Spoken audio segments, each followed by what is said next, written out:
This is some of that famous Benton's bacon, and I'm on bacon duty. Put it on you? Yeah. I wouldn't do anything. Don't focus talk on about the Uncle wiener. Ethan's pan. Not too. Pancakes here. This is Why was self-rising that? cornbread flour. Why was he? Alright, he was a dick. And a couple eggs. A couple of eggs And some buttermilk. You're just looking for kind of a runny texture like this. And then And usually you want to use a little bit of corn oil. As you would in a cornbread. But I use peanut oil because that's what I had. okay. And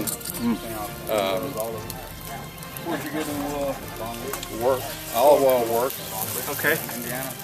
And then we're frying these in bacon grease. Yeah, that's the way to do it.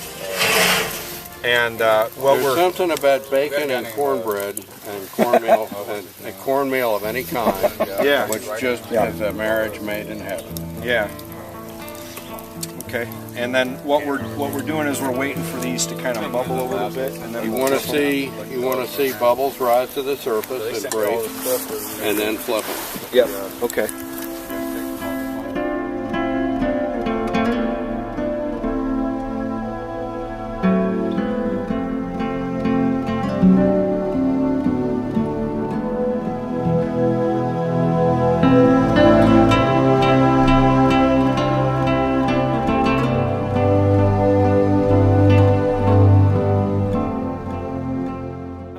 To work the desk for acting desk lieutenant, and it was Thanksgiving. Dunkin' Donuts only closes one day a year, Thanksgiving. I walked into the station and they had the racks that the Dunkin' Donuts are served on. In the radio room, across the whole back wall, was every donut in the shop. There was like 15 or 30 dozen donuts sitting on the wall. And I walked in and said, what happened? They said, the ambulance pulled in to Dunkin' Donuts and they said, hey, you got to take these down to the station. So they made 3 or 4 trips and they gave us all the donuts. So for 2 days, I ate nothing but donuts. I got to tell you, if you put them in a microwave for a couple of seconds, it's just like they were made. Unbelievably good. And every cop in the station, you know, it took us days to put a dent in that pile. We managed to, though. It did take a while. Why we're not allowed to eat donuts? Because of us. Well, I got to tell you, there's nothing wrong. like you that fuck it up for everybody else. But you know what? We were still allowed. We still go to the donut shop. That's the substation, and we work side. Yeah, they work side off duty there as security at the place because that's the one place they're going to hold up at night.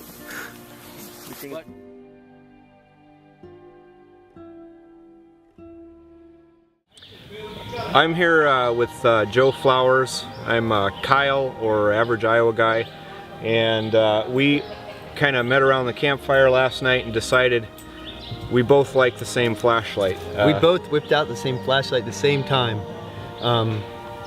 Phoenix LD20. And I like mine because it's got a head strap on there, or they sell a accessory strap, and this is kind of how I do it. And I've used this as an operating room light when electricity was out. And the other thing I like about it is that it has a detachable red, so they're really quick, easy system for the red light. Multiple different functions. So far mine's been bomb-proof, but there is a technical glitch with them. And yeah, so sometimes you may have like a problem where, I don't know, the acid on your battery may leak or something like that. And there's a tail cap, of course, here with a clickable button. Mine has a lot of corrosion there. I called up Phoenix about it because mine stopped working, and they had a simple fix. Just take a little piece of chewing gum, aluminum foil or something, stick it on the bottom there, and it helps with the contacts, creating a little bit more electrical connection, so it's able to work better. And I did that, and after a while, even that aluminum foil, it kind of abraded all that gunk off. yeah. So there's a Quip to Endure Average Iowa Guy tip for you, and it probably works with a lot of flashlights, not just here. Are you still using aluminum foil in yours? You know, I took it off. It solved the problem pretty quickly. I'm also wondering, maybe it's like when you, in your car battery, they tell you to put Coke on there. Yeah, Coca-Cola. But maybe it's a similar sort of thing. Yeah, so it's just a neat little tip. Sometimes in the bottom of these in these newfangled flashlights, you'll see that there's 2 little dots or 2 little things for something to be inserted into. That's to twist around that end cap, and if you have any rattling or something, you can tighten it that way, maybe with a dental toothpick or any type of thing. We used a Swiss Army knife awl yesterday to tighten them up, and that really helps. Yeah. So we love this light because you went, of course, on Jeff's jungle expedition with this. Yeah. I've been on Jeff's jungle expedition with this. We both been spotlighting caimans with this. I've used this in the Everglades to look for alligator snakes and whatnot. Oh man, it's just a fantastic light. This has done surgery in Haiti, and it's going back to the Amazon in 4 weeks. Now, the other thing that I found of Joe's that's really cool is this. What's this model and all of that? That is the Village Parang. That is based off of a Malaysian style parang with the offsetness. We took the edge all the way back to here, which is really hard to grind, but we wanted to do it. We went with a different handle. We have the Go-Lock handle now. It just looks a little bit better. It still feels the same and works the same. A high grind up there makes it sink deep into wood. And this is from the Condor aspect. I helped design it. Yeah. Cool stuff. What my project is I'm in the next few weeks I'm going to build my own wood forge, and I'm going to try to make something like this out of a lawnmower blade, because this thing really does chop really well. And the only thing I'm going to do, because I'm going to take it to the jungle, is I'm going to try to get it a little thinner, maybe a little bit longer. And I'm going to do a stick tang on it, and so watch for that video, and hopefully you won't see another epic fail. But no problem. It'll be fun to watch anyway. Yeah.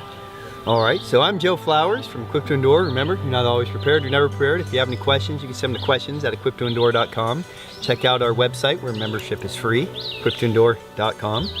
And I'm Average Iowa Guy. You can call me Kyle, and I'm on YouTube and a bunch of different forums like Blade Forums, Knife Forums, Bushcraft USA, the Essie Forums, and a couple others I'm sure I'm forgetting. But yeah, Joe Zilla on the forums, by the way.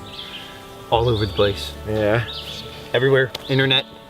This is how it happens. We all get together and start camping instead of playing behind the computer. And you guys should too. Yeah, it's really quite a lot of fun. So. Actually, we're at Practice What You Preach. Yeah, we need to state that too. We're at Practice What You Preach. You can find out more about that on Knife Forums. We're in North Carolina here, and it's been fantastic weather. Yeah, great camp out. Good stuff. Take it easy, guys.